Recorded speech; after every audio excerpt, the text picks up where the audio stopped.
In this morning's lecture, we were introduced to George Green and his two theorems.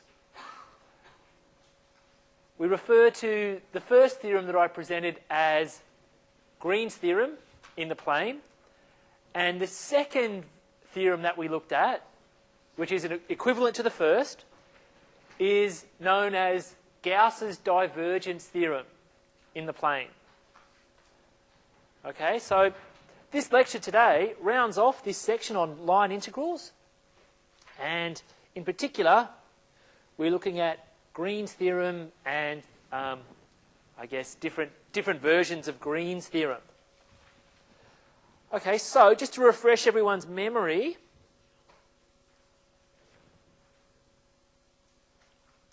what does Green's theorem do? Well, it gives the relationship between a line integral around a simple closed curve and a double integral, where the region of integration is bounded by this curve. And here we talk about simple curves and, of course, simple regions. Now, in today's lecture, I'm just going to do a couple more examples. I'm going to show you how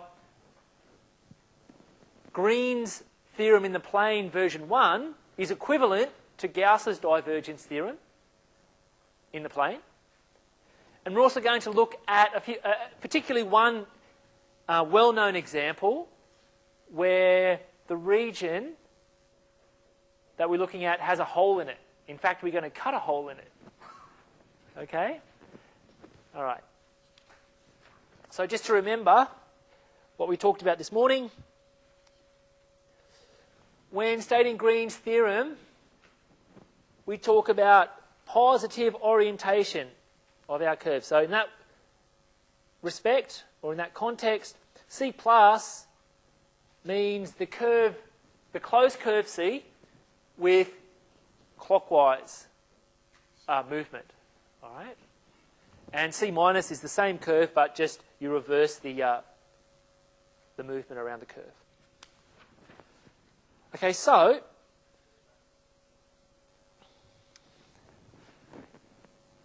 in your mind, when you're doing these problems, it's always very important to get the orientation, the correct orientation.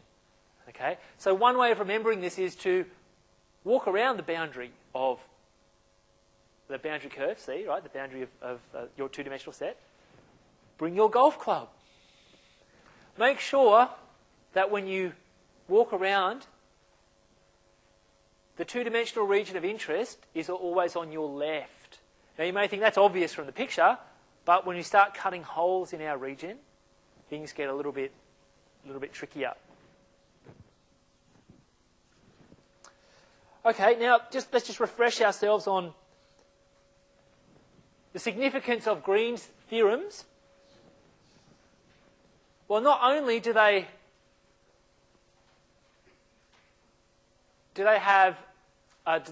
present a relationship between double integrals and line integrals, but the first version gives the relationship between the circulation and the curl, and the second, Gauss's divergence theorem in the plane, gives the relationship between flux and divergence. Okay, so you can think of these ideas as sort of wrapping up in a neat little package the lectures on curl and divergence. We always know curl was something to do with rotations or swirling. Divergence was something to do with spreading away. So Green's theorem makes these connections through integration. Okay, Green's theorem version 1. Here it is. So suppose we have a simple two-dimensional region and C is the boundary of that region. If we have a vector field in the plane where the components are continuously differentiable, then the line integral around C with positive orientation is just equal to the double integral of this function here. Now, look closely. This integrand is the scalar curl of the vector field F. Right? Sometimes I've denoted that by this. And these equivalent line integrals here, we define those to be the circulation of the vector field around the curve C. Okay? And this basically just refers to the fundamental theorem of calculus that you already know. This version is another fundamental theorem of vector calculus. Okay, here's another equivalent form of Green's theorem called Gauss's divergence theorem. Again, it links line integrals with double integrals.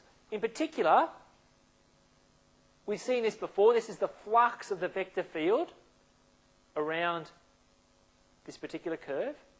And this integrand is the divergence of f. Okay?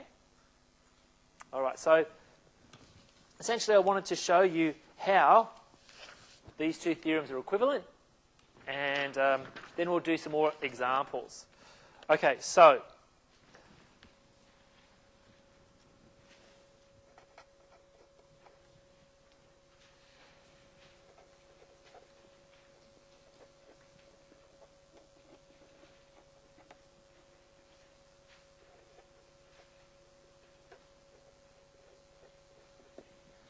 our two theorems are actually equivalent.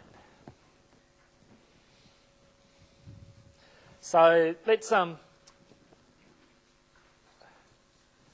give these some letters,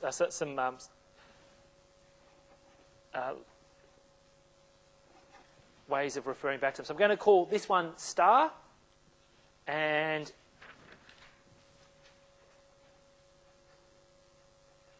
this one, yep, you guessed it, double star.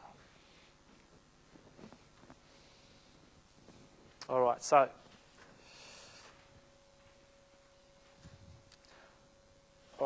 to obtain double star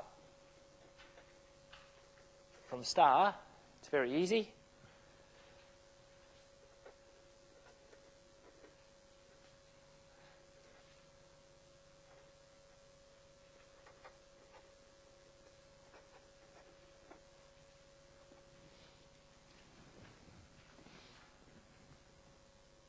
Okay, so if we apply Green's theorem, version 1, to this, what is it? dn.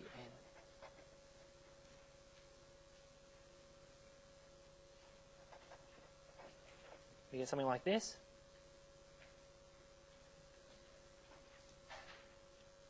Sorry. All right. All right, I'm getting there, don't worry. Okay. And now if you look here, we've just got the divergence.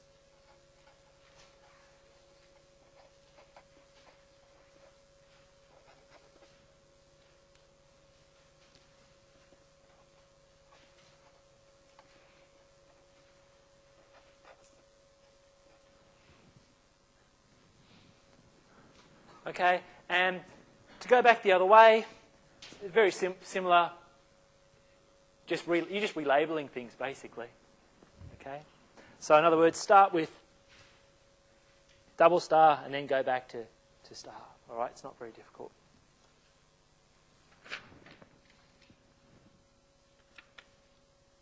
Okay, so what can we do with these theorems? Well, I'm glad you asked.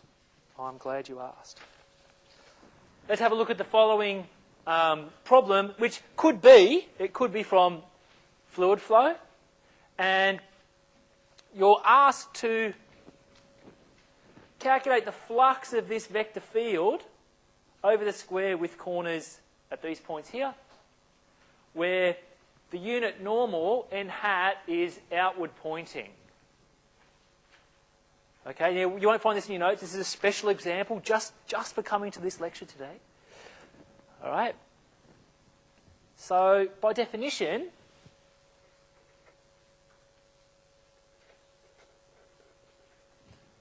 the flux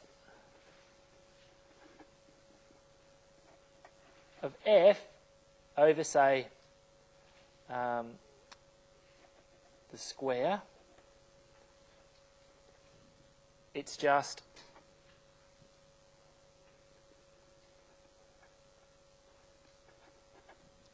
the following integral. Okay, so let's denote the boundary of the square by curly C. Okay, now there's a bit of a problem with this one, or it's a bit annoying actually. We also learnt that this representation was reasonable as well. I guess I should say that we're on a closed curve here. Okay, when you see this little O here, it means that we're integrating around a closed curve. Right? Now, you could do this example using this particular line integral, but what you would have to do is parameterize the four sides of your square. And you get 4 line integrals, 4 calculations. What Gauss's divergence theorem allows you to do is forget about that and simplify things quite nicely. Okay, so let me show you.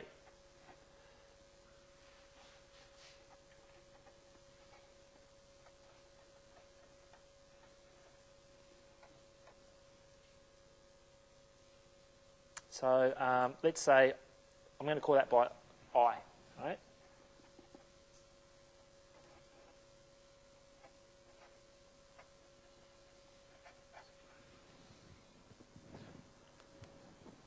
Okay, so let's draw our square in.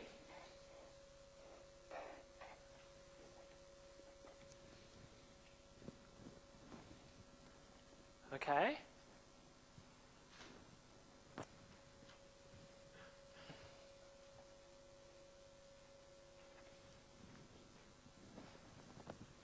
So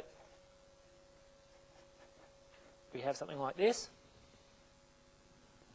You can see it's a simple region, simple closed curve.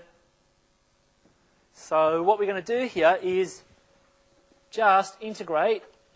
We're going to calculate the divergence of f and then work out the double integral. So if this is our vector field, what's the divergence of this going to be? 1.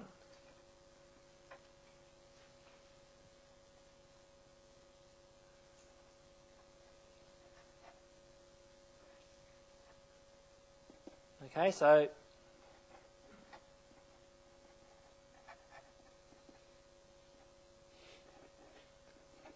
probably didn't need that, but anyway. So what's our answer?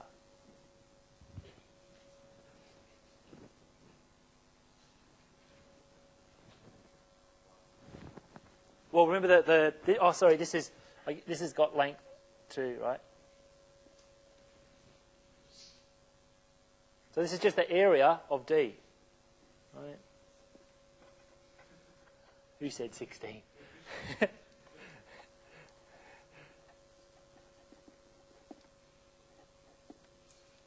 All right, so it may look easy when I do it, but that's a massive saving in time. Being quite cunning and strategic in the choice of methods that you use, in the choice of theorems, can help you a lot. It can save you a lot of time. Okay, here we appealed to Gauss's divergence theorem. Okay, it's great. It's great. It is very powerful. And we're going to see Gauss's divergence theorem in higher dimensions as well. Okay? And it's magnificent. It's one of the crowning achievements of vector calculus. You may be looking at that and going, well, I'm not very impressed. Trust me, when you do the calculations, you will be. All right.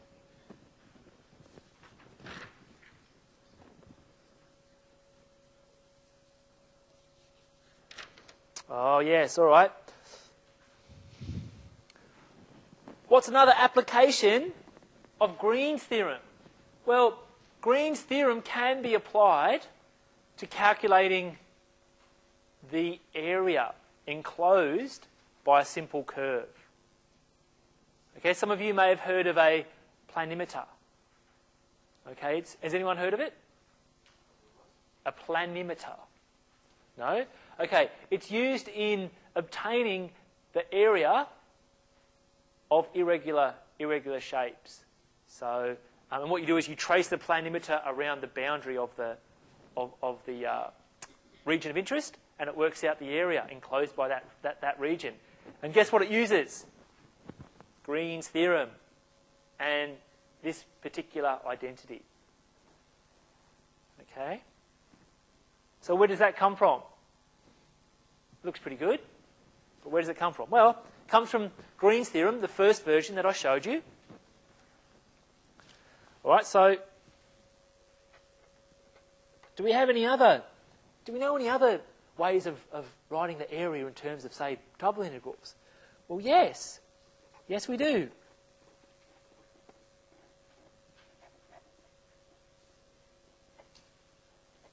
Okay, this is a D here. Now what we want to do is go back to Green's theorem, the first version, and tie those two integrals together somehow. Okay? So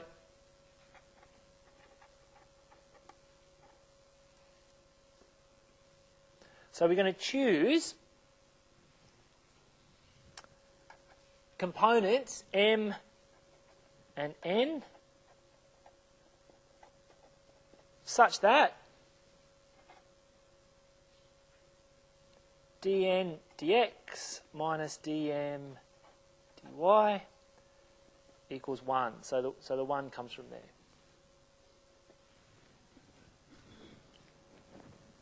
Now you can choose a number of different functions, m and n, that will satisfy those equations. But let me choose some for you.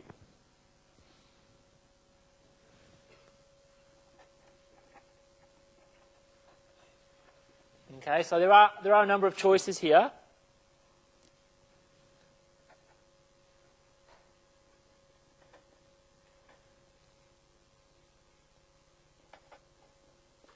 If I choose m to be 0 and n to be x, so let's call that choice 1. Or I can choose, for example, m to be minus y on 2 and n to be x on 2. Or I can choose m to be minus y and n to be 0. And actually, it's the first and third choices that are going to get us what we want here. Okay, the second choice is just, I've just put it in there just so you know that there are other things here. Right. So what you essentially do is apply Green's theorem here and here, right? And you get the following.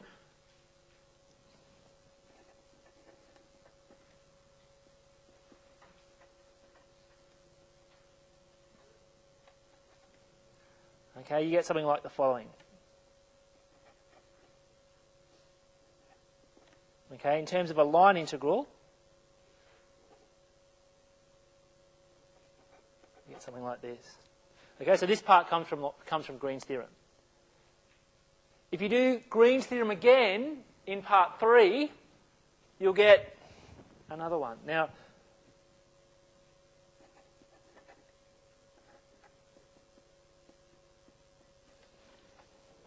okay,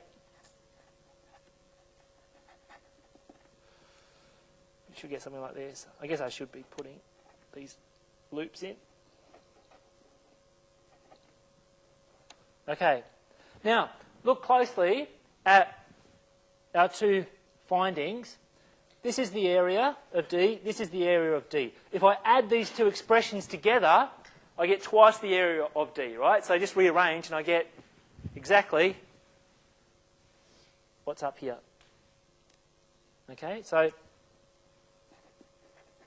adding our expressions and rearranging,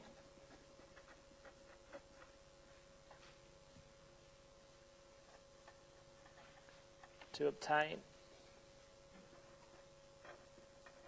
2 times the area of D.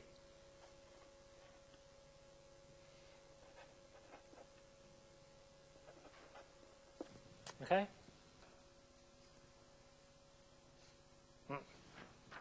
Okay.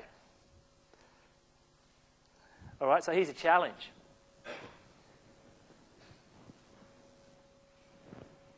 Who thinks they can do it? Who thinks they can do this line integral? Barehanded. I'd be giving a lot. Well, I mean, without Green's theorem, of course.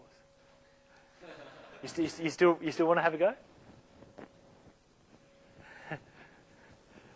The point here is, if you tried to do the traditional, inverted commas, line integral approach, you would be there for hours. Or I would anyway. Maybe you're there for minutes, I don't know. But the whole point of this example is to show you that try to be strategic. Try to be strategic about these line integrals. For me, that's too hard for me to do, so I'm not going to do it. All right? So let's try to apply Green's theorem.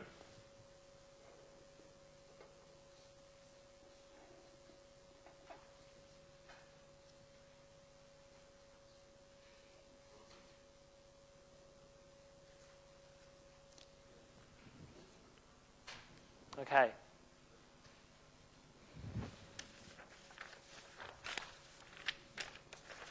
Just give me a second. All right. So what does Green's theorem states? Well, it states the following.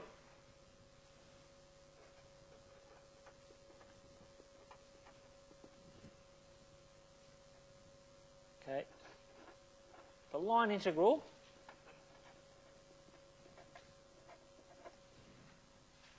is just equal to the double integral of the scalar curl, right? The scalar curl. So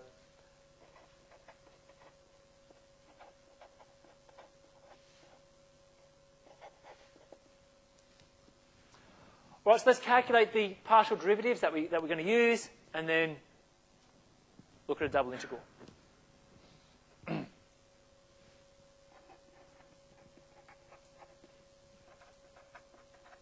So dn dx is going to be 7. Looks pretty simple. dm dy is going to be 3. So what does that mean? Well, so let's call this I, shall we? Just for something different.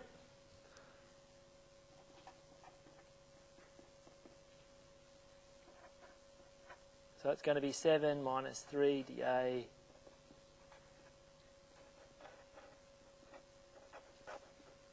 So if our region D is contained in this circle, it's just 4 times the area of that circle, right? So I guess I should draw a picture here.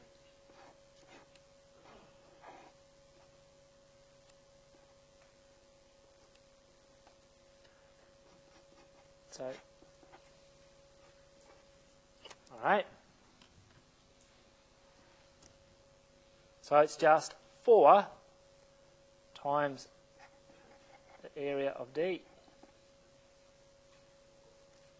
So it's going to be something like 16 pi.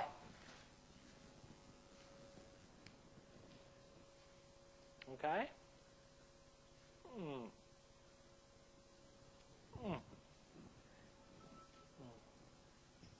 Questions? Questions? Okay, now you'll get a feel for Green's theorem. I guess if you remember it in terms of divergence and scalar curl, then you don't really need to remember the integrals that are involved.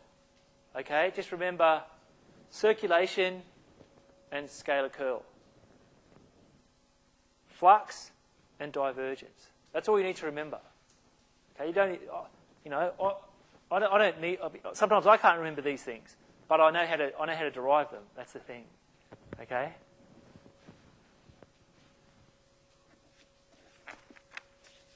Oh, okay. All right. This is a well-known example, and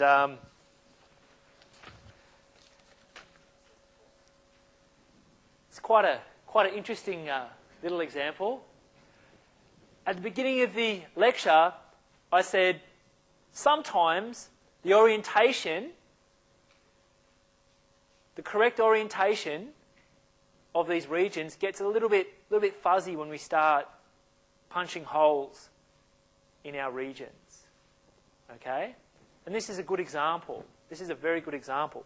This vector field here, I guess, it's not defined at the origin, but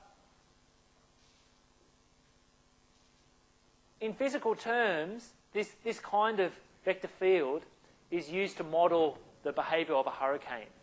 Okay, where the eye of the hurricane would be at the origin. You can see here, if we head towards the origin, the magnitude of the vector field goes to infinity. Right? And as we move away from the origin, the ferociousness of our hurricane decreases. All right. Okay, so show that the line integral around every simple closed path that encloses the origin is 2 pi for this particular vector field. Now, note that the path or the curve that we're integrating around is not specified. In fact, we're asked for a lot here. We're asked to calculate or show that this is true for every simple closed path. Right? So how do we do it? Well, you may sort of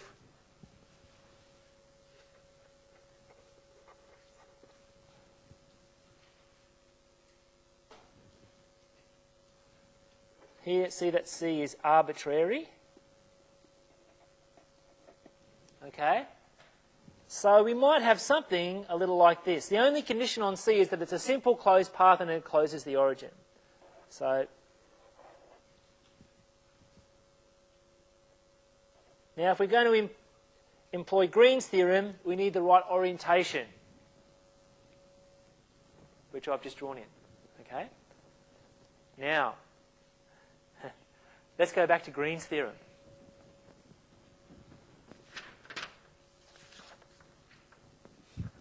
What are the conditions of Green's theorem? Glad you asked. The components of the vector field of interest are continuously differentiable on this two-dimensional region. Let's go to our example. Here's our two-dimensional region. Well, there's a problem. F isn't even defined at the origin. So how are the components of F going to be continuously differentiable? Well, as it stands, we cannot apply Green's theorem to that example.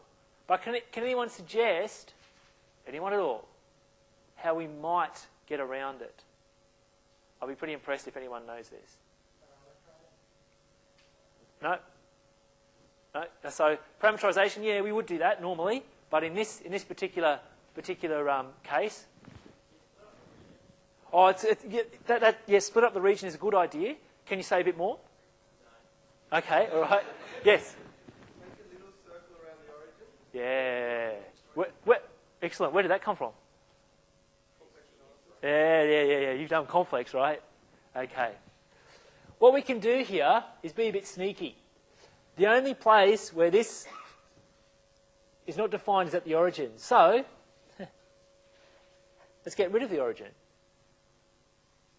Let's exclude it. So what I'm going to do is exclude that by drawing a little circle of arbitrary radius. Well, I guess it's got to be small enough to fit in the this region here. Okay, I can make it small enough. And I'm going to give it this type of orientation. Okay, so it's probably a bit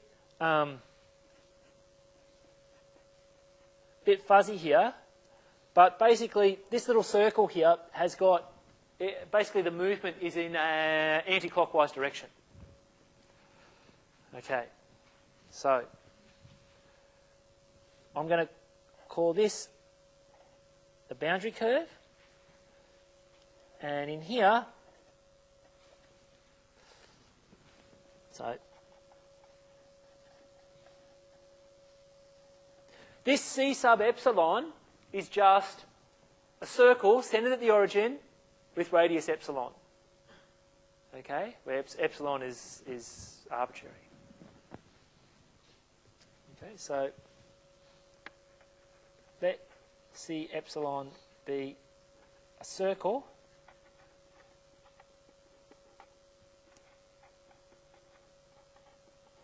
center 0 and radius epsilon. Now, so small that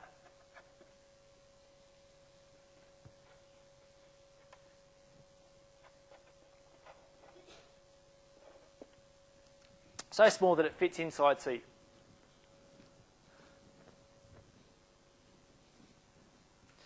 Now note here we've got counterclockwise rotation, at least in this picture, right?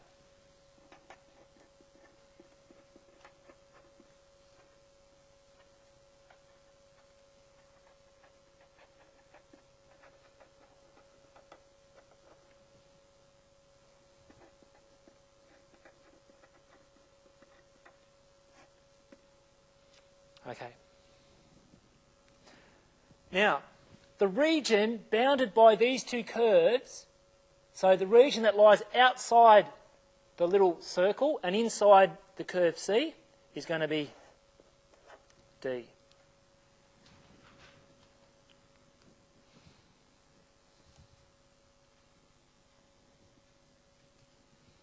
Now,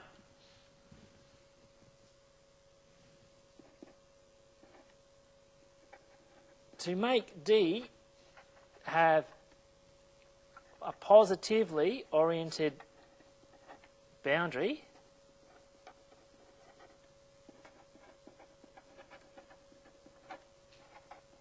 we need to consider the following, okay? Now, when we have holes in our regions, what we'd really like to do is actually have these arrows going the other way, because it all comes down to the fact that when you walk around the boundary of your set, you want the set D to be on your left-hand side. Okay? So if you walk around this outside bit, no problem. D is always on your left-hand side. But if you walk around the inside circle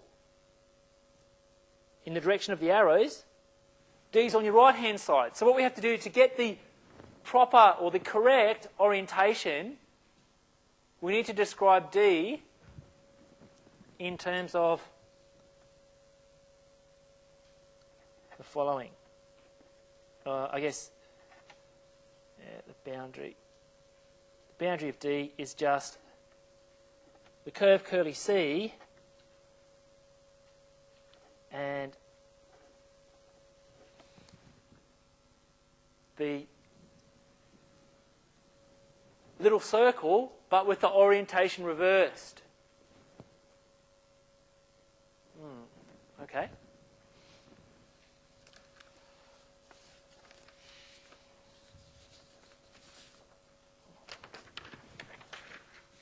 All right, so let's apply Green's theorem. We can now apply Green's theorem because everything's nice and smooth and all the conditions hold. So by Green's theorem, we have the following.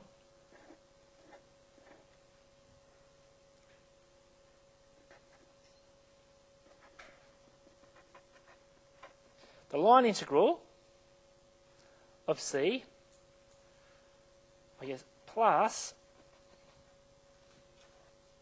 the line integral around the small circle, okay,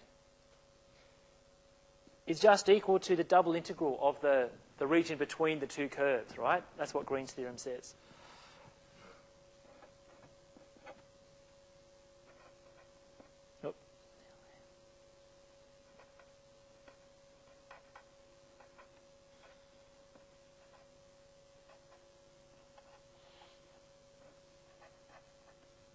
Okay? All right, so if you work out the partial derivatives of the components of this vector field, so calculate dn dx and dm dy, you'll actually get 0 here. Okay, so I'm not going to do that because I'm running out of space here.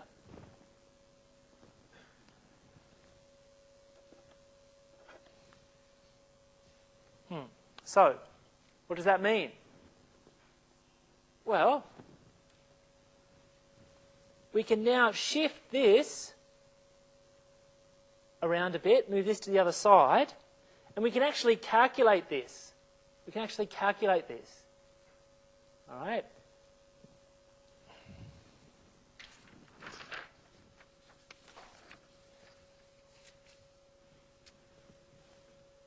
So we rearrange.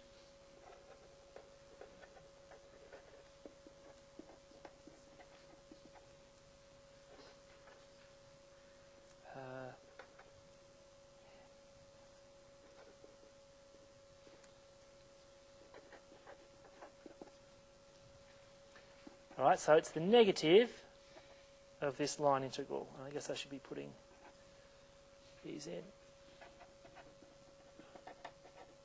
All right, now the point here is that we can actually calculate this now.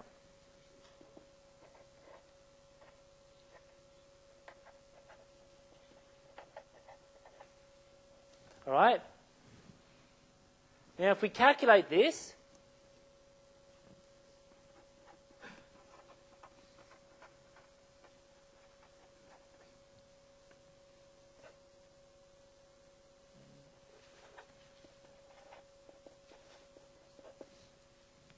so, you can just do that by direct calculations of the line integral. Right? Okay, so what does that mean? Well, it means that this is always equal to 2 pi for m and n given here. Okay? But you can see it's tricky to get the right orientation. All right, so we tweaked it a bit, but it got to where we were going. And the secret was to realise that, okay, we can't apply Green's theorem directly, but we can excise a part of our region and apply Green's theorem to that. Okay, and as Anthony said, you'll see this a lot more in complex analysis when you're integrating there. Okay, so I'm going to finish up there, but hang around because I want to talk a little bit about next week's test. So.